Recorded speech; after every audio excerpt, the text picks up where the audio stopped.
$1 billion மதிப்புள்ள crypto, ஒரு சின்னஞ்சிறிய இமயமலை நாடு, அப்புறம் ஒரு எதிர்கால கனவு நகரம். இதுதான் பூட்டானோட ஆச்சரியமான கதை. அவங்க தங்களோட இந்த கனவு நகரத்தை உருவாக்க என்ன ஒரு ஸ்மார்ட்டான வழியை கண்டுபிடிச்சிருக்காங்கன்னு நாம இன்னைக்கு பார்க்க போறோம். வாங்க உள்ள போலாம். சரி, நம்ம எல்லாருக்கும் மனசுல வர்ற முதல் கேள்வி இதுதான். $1 பில்லியன் மதிப்புள்ள பிட்காயின் கையில இருக்கு, அதை வித்துட்டு நகரத்தை கட்ட வேண்டிதானே? பார்க்க சிம்பிளா தெரியுதில்ல? ஆனா பதில் நாம நினைக்கிற அளவுக்கு அவ்வளோ சுலபம் இல்ல. இங்கதான் கதையில ஒரு பெரிய ட்விஸ்ட் இருக்கு. நிறைய பேர் நினைக்கிற மாதிரி பூட்டான் தன்னோட பிட்காயினை பணத்துக்காக விற்கல, அதுக்கு பதிலா அதை ஒரு கடனுக்காக அடகு வைக்குது. ஆமா, நீங்க கேட்டது சரிதான். இது நாம யாருமே எதிர்பார்க்காத ஒரு மூவ். சரி, வாங்க இந்த சுவாரஸ்யமான வியூகத்தை இன்னும் கொஞ்சம் ஆழமா பார்க்கலாம்.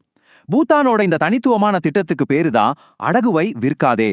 இதன் மூலமா அவங்க எப்படி தங்களோட நகரத்தை உருவாக்க போறாங்கன்னு பார்ப்போம். விஷயம் இதுதான். பூட்டானோட மன்னர் ஒரு பிரம்மாண்டமான அறிவிப்பை வெளியிட்டிருக்காரு.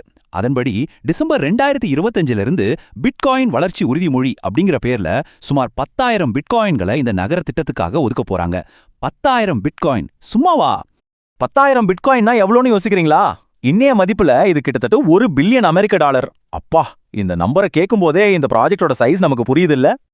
இப்போ இந்த ஃபினான்ஸ் விஷயம்லாம் கொஞ்சம் குழப்பற மாதிரி இருக்கலாம். ஆனா கவலைப்படாதீங்க, இதை புரிஞ்சுக்க ஒரு சூப்பரான, ரொம்ப எளிமையான வழி இருக்கு. அதை நாம டிஜிட்டல் தங்கக்கட்டி வியூகம் அப்படின்னு சொல்லலாம். இந்த ஸ்லைட்ல இருக்கிற வாசகம் மொத்த வியூகத்தையும் சிம்பிளா விளக்குது.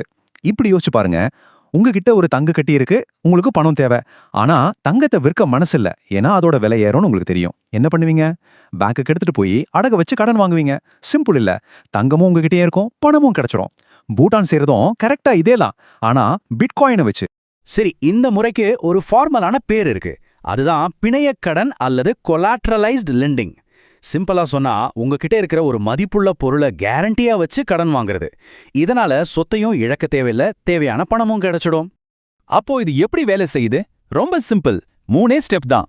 முதல்ல பிட்காயினை அடகு வைக்கிறாங்க. 2ஆவதா நகரத்தை கட்ட தேவையான பணத்தை கடனா வாங்குறாங்க. 3ஆவதா இதுல பெஸ்ட் பார்ட் என்னன்னா, பிட்காயினை அவங்களே வச்சுக்கிறதால எதிர்காலத்துல அதோட மதிப்பு உயர்ந்தா அந்த முழு லாபமும் அவங்களுக்கு தான்.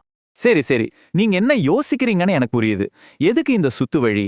எதுக்கு இவ்ளோ கஷ்டப்படணும்? நேரா வித்துட்டு பணத்தை எடுக்க வேண்டிதானே? அதுக்கு காரணம் பூட்டானோட நீண்டகால பார்வைதான். அதுக்கு காரணம், பூட்டானை பொறுத்தவரைக்கும் பிட்காயின்ங்கிறது வெறும் பணம் அல்ல, அதுக்கும் மேல அவங்களோட உபரி நீர்மின் சக்தியை பயன்படுத்தி மைன் பண்ணின இந்த பிட்காயினை நாட்டோட எதிர்காலத்துக்காக சேர்த்து வைக்கிற ஒரு தேசிய முக்கியத்துவம் வாய்ந்த சொத்தா பாக்குறாங்க.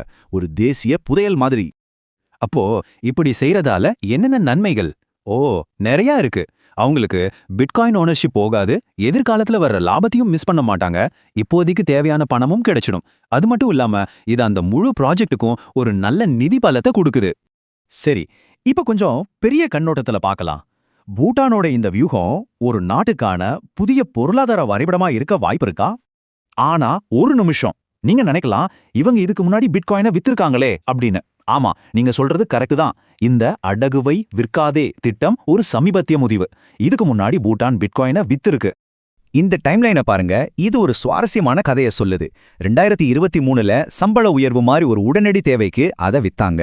ஆனா 2025ல ஒரு நகரத்தையே உருவாக்குற மாதிரி ஒரு நீண்டகால திட்டத்துக்கு அதை அடகு வைக்கிறாங்க. வித்தியாசத்தை பாத்தீங்களா? தேவைக்கேற்ப வியூகம் மாறுது. அப்போ இதுல இருந்து நம்ம புரிஞ்சுக்க வேண்டிய முக்கியமான விஷயம் என்னன்னா, அவங்களோட வியூகம் சூழ்நிலைக்கு ஏத்த மாதிரி மாறுது. ரொம்ப புத்திசாலித்தனமா இருக்கு. உடனடி தேவைகளுக்கு விற்கிறாங்க, ஆனா நீண்டகால வளர்ச்சிக்கு அதே சொத்தை ஒரு கருவியா லெவரேஜ் பண்றாங்க. கடைசியா இது நம்ம முன்னாடி ஒரு பெரிய கேள்வியை வைக்குது. இதுதான் எதிர்காலமா? நாடுகள் தங்களோட இயற்கை வளங்களை விற்கிறதுக்கு பதிலா இந்த மாதிரி டிஜிட்டல் சொத்துக்களை வச்சு தங்களோட வளர்ச்சிக்கு நிதி திரட்ட போறாங்களா? யோசிக்க வேண்டிய விஷயம் இல்லையா?